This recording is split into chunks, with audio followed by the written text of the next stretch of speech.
everybody? Michael here. Welcome back to another special video of Technoid. For those of you that are returning to my channel, my locals, we got another lightsaber review checking in on you today. For those of you that are joining in for the first time, let me explain what's going on. So normally I am a tech YouTuber. I talk nothing but tech. I do nothing but tech content. But every once in a while, I like to branch off. I like to do other things. And one of my personal niches is lightsaber collection.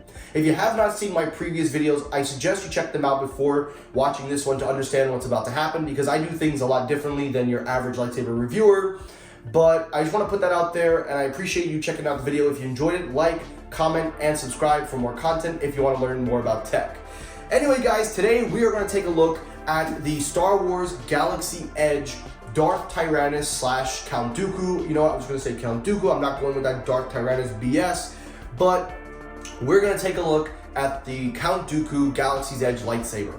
Now, this particular saber is only available on Galaxy's Edge if you go to Galaxy's Edge in Disney World or Disneyland.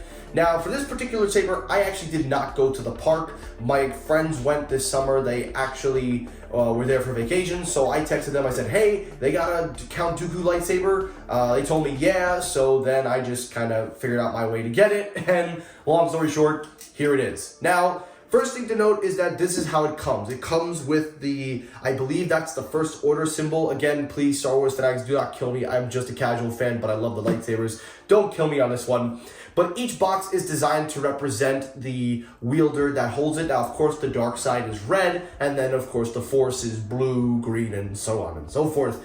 But this particular box has a very nice kind of First Order design, almost like the Republic, or even, I would say, the Empire.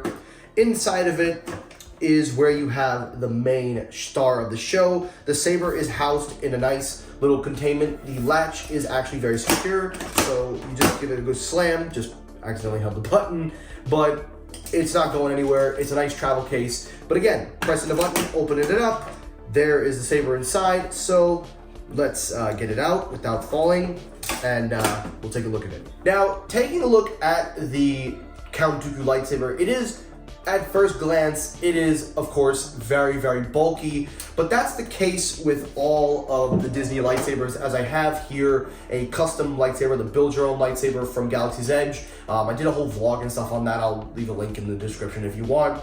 But the obvious difference being that Dooku's is more curved, it's more of a single blade, meaning that it could be dueled with one hand. That was the intention of it being curved, whereas this is more of your traditional kind of, lightsaber. The main takeaway, though, is that it does also look very similar to the Black Series Hasbro Count Dooku lightsaber, which I also reviewed. But in terms of the grip, in terms of the feel, it does actually feel very, very premium in the hand. At the top here, you've got this nice big long slide piece that pretty much comes with all of Dooku's lightsabers. Inside is, of course, the emitter. There is a cap here that you take off. It does protect it from getting dust or debris lodged in there, so that's actually very good if you're going to display it.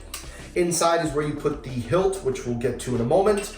On the bottom is the base. Now, this little piece right here does kind of rattle, which I noticed that didn't happen with the other lightsabers, but I actually don't mind that sound. It doesn't sound like it's gonna come loose. It kind of just adds more to the effect of when you're holding it or you're just like pulling it out from the waist, all that kind of little effect, but I do question if it is gonna fall out. At the bottom, of course, you have the rubber hilt, which is very grippy, so it actually feels very, very nice to hold in one hand. It actually does feel nice. At the bottom, there is the slider mechanism, and then at the bottom is the base hilt. This is the clip, but the clip is very, very tight, so if you were planning on putting this, on your side here, if you were going to wield this, good luck with that. It's very, very close in the gap. I don't think you can actually do anything with it, but there is a bottom screw, and then, of course, you have the speakers at the bottom. Maybe you can loosen it up. And then here is the red activation switch, which technically is the way the saber was supposed to be activated in the movies, from my knowledge, but it's just a piece here. Now, real quickly, taking a look at inside, if you turn the bottom of the hilt, you will activate the battery compartment, which already comes pre-installed. It does come in the same way that all of the Disney lightsabers come. Just simply push and twist, which will put it back for you. Once you do that, it will lock itself into place exactly at the right position where it's supposed to be, and you're good to go. Now, of course, let's activate this sucker. So I have here my hilt that I got from Galaxy's Edge. So let's slide it in. Here you go. And now let's turn it on. So a couple things to note, want to talk about real quickly. First thing to note is that the volume is a little low in comparison to, real quickly, I'm going to show you here. I actually pre-installed a red saber blade into this one. The sound is a lot more, I would say, quieter than the regular model that we just heard here. One more time. It sounds very quiet. It's not really as loud, but it does light up nicely. The red is really good. It moves around. You got your basic motion. It's not the premium of soundboards as you're used to with the premium lightsabers. It does kind of look a little cheapish at times, but holding it in the hand, it's not really meant to be, you know, a premium lightsaber. It's more just to kind of lounge around. You can do a few things, but let's see the combat motion.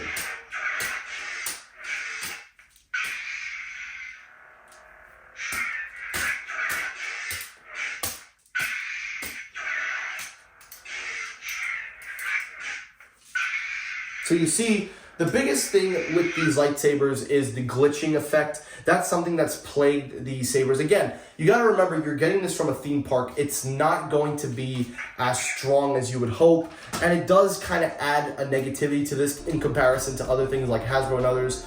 But the main purpose of this saber is more meant to be a display piece. The sound effects, the sound quality are just kind of more backed up, which is kind of a negative in its own. But again, you're going to a theme park. That's kind of what you would expect when you're buying a saber from the theme park. But I will say, in terms of the sound chip, even though they're not using the most premium of sound chips or soundboards, it does have the more accurate sounds that the saber is supposed to have in comparison to the Black Series. And also, it does contain more accurate sound effects that we have heard from the saber in Episode 3, Revenge of the Sith, and also in Attack of the Clones. So I just want to put that out there. So overall, what do I think of the Galaxy's Edge lightsaber? Well, despite a few glitches and the questionable build and the bulkiness of it, I actually really like this saber. This is one of my favorite sabers in all of Star Wars. There are only 3 sabers that I consider my personal favorite. The Count Dooku lightsaber is one, Palpatine's is the other, and Qui-Gon Jinn. Those are my top 3 lightsabers. And the reason why I ended up keeping this lightsaber is because of the removable hilt, just to be added on display, because that's essentially what it is. It is a display piece. It's not meant to be, for me anyway, to be going around swooshing, hitting, and all that stuff. For me, this is just more of, put it on display. Hey, I got Dooku's lightsaber from Galaxy's Edge. It's cool. I like it. That's it.